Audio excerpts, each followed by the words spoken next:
Hello, everyone. Welcome to today's session on understanding the applicability of ITR 3 and ITR 4. ITR 3 is considered to be as the master ITR for individuals and HUF. For individuals and HUF, there are four ITRs which are applicable: ITR 1, 2, 3, and 4. So, ITR 3 of these are considered to be the master ITR because it covers all the five heads of income. There are mostly five heads of income, which is income from salary, income from house property, income from capital gains, income from business and profession, and income from other sources. So any income what you earn can be classified only in these five heads of income. So ITR 3 is one type of ITR which can cover all the five heads of income. Other three ITRs, ITR 1, ITR 2, and ITR 4, will not cover all the heads of income. Like, say, for example, ITR 1 will not cover capital gains and business and profession. ITR 2 will not cover income from business and profession. ITR 4 will not cover capital gains. So, this is why ITR 3 is called the master ITR. Also, if you have the applicability of tax audit, like if you are required to audit your books of accounts under Income Tax Act, then anyhow you will have to file ITR 3 because you will have to prepare and submit the balance sheet and profit and loss statement. Also, the auditor who is auditing your books of accounts, he will have to give his information, his details in the ITR. So ITR 3 becomes applicable if you are giving your books of accounts for tax audit. There are certain conditions when ITR 3 is not required to be filed. So, what are these conditions? So, mostly if you have business and profession income, but you do not have any capital gain income, then you can refrain yourself from filing of ITR 3 if you are going for presumptive taxation scheme. If you don't have any capital gain income, but you are opting for presumptive taxation, then you can switch the better option, which is ITR 4, because it is specifically designed for presumptive filing. In any other cases, like say for example, if we have only salary income or income from other sources, but we do not have business and profession income, please do not choose ITR 3, because ITR 3 is specifically for those people who have a combination of business and profession along with capital gains. Now, what is ITR 4? So we have talked about a bit about ITR 4, that if you are opting for presumptive, then ITR 4 becomes applicable to you. So what is this presumptive filing? Presumptive filing is basically when you have a small business or you have a freelancing income or a professional income which has a certain turnover, which is not beyond a certain turnover. So what is this certain turnover? If you have a small business whose turnover is not more than 2 crores for the financial year 22-23, and a profession whose turnover is not more than 50 lakhs, in that case you have an option to opt for presumptive taxation scheme. So what does this presumptive taxation scheme is all about? First thing is, you are not required to maintain books of accounts. So you just need to have a rough figure in your mind that this is the amount of turnover what I have received. This is the receipts in my bank account, which is actually classified as my turnover. So you assume that by the name itself, it is called as presumptive. You assume that out of that turnover, if it is a profession, 50% is your profit, or if it is a business, then either 6% if it is through banking channels, or 8% if it's through non-banking channels. So this is my profit, 6 or 8%. So you have to declare a minimum amount of profit as per the Income Tax Act, which is 6 or 8% in case of business and 50% in case of profession.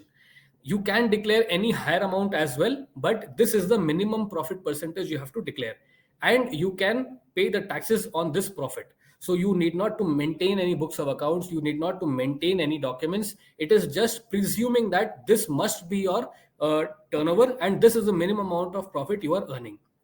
Now, what in case you do not have like that amount of profit what is required to be declared as minimum amount? So you assume that you are in a profession, but only 15-20% is the profit what you are saving from that profession. So in that case, you will have to go for a tax audit. If you are not declaring the minimum amount of profit, you will have to go for tax audit. So If you are opting for tax audit, ITR 4 is not applicable to you, because we have discussed in the previous slide that ITR 3 becomes applicable if you are going for tax audit. So presumptive filing, ITR 4 is only for the presumptive filing. Now, what all heads of income this presumptive filing ITR 4 includes?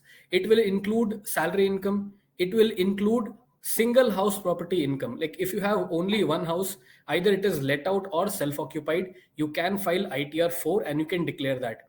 If you have more than one house property, again you have to switch to ITR 3. ITR 4 will not be applicable. For business and professional income, it is a special ITR only for those people who are opting for presumptive taxation scheme. So if you have business and profession scheme opting for presumptive taxation, ITR 4 becomes applicable. We have talked in detail what is presumptive taxation. And if you have interest from income from other sources like interest income, savings bank interest, or dividend interest, dividend income, and so on. If you have any special income, like say for example, if you are selling any virtual digital assets, or if you are having any lottery income or income from maintaining of race horses, in these cases you have to file ITR 3 because it is not covered in ITR 4. Okay, so we have discussed that for the applicability of tax audit, ITR 4 will not be applicable. You have to switch to ITR 3 because there you have to maintain books of accounts, you have to fill out balance sheet and profit and loss statements, and so on. Okay, in what all conditions you cannot file ITR 4? Now, you are opting for presumptive taxation, it is fine. You have single house property, it is okay. You have salary income, you have only interest income, that is fine. But in addition to this, you have capital gain income. You have sold some shares, you have sold some land and building. Either it is a loss or a profit, but it is a capital gain or a capital loss. In that case, you have to file ITR 3 because ITR 3 is a master ITR. You can include capital gain income along with presumptive filing. So you can file ITR 3. So this is when ITR 4 is not applicable. Also, when you have two house property, we have discussed this. We have also discussed what all income from other sources can be included in ITR 4, but not ITR 3. Again, just to do a quick recap, we will see what is the turnover limit for profession and what is the turnover limit for businesses.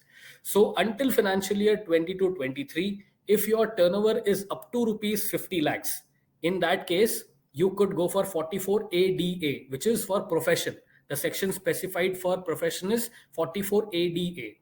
From this current financial year 23-24, if your turnover is up to 75 lakhs, which is the increased limit, in that case you can offer presumptive filing, but there is a condition that your gross receipts from cash, like your cash receipts, should not be more than 5% of the total receipts. Okay, so your be less than 5%, then only you can take the increased limit of 75 lakhs. Otherwise 50 lakhs will be the limit for you.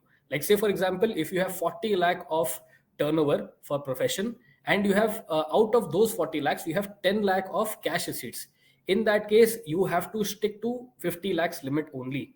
But in case, say for example, you have 70 lakhs of turnover, but your cash receipt is only 1 lakh or 2 lakh or so, so in that case you can go for 75 lakh limit, but it is applicable from this particular financial year, which started from 1st of April 2023.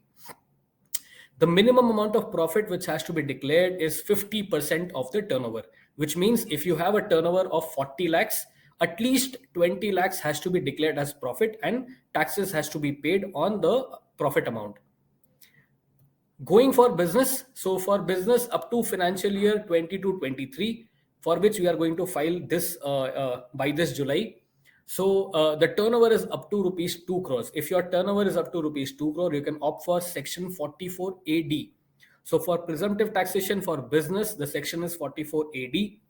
And from the current financial year, from the financial year 22-23, if your cash receipt is less than 5%, just like the profession what we discussed, there will be an increased limit, that is rupees 3 crores. So if your turnover is up to 3 crores from the current financial year and your cash receipt is up to 5%, not more than that, you can enjoy the increased limit of rupees 3 crores.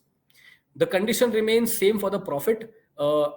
If you have non-cash transactions like through banking channels, through UPI, through check, through NEFT, if the banking channel transactions are involved, then you can show 6% of the profit. But you have cash transactions, in that case 8% minimum has to be declared. You can declare a higher percentage, but at least 6 or 8% you have to declare.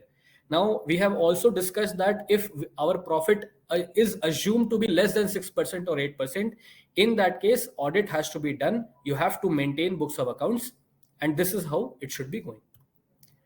So I think this would have been helpful to you. Thank you all for attending the session.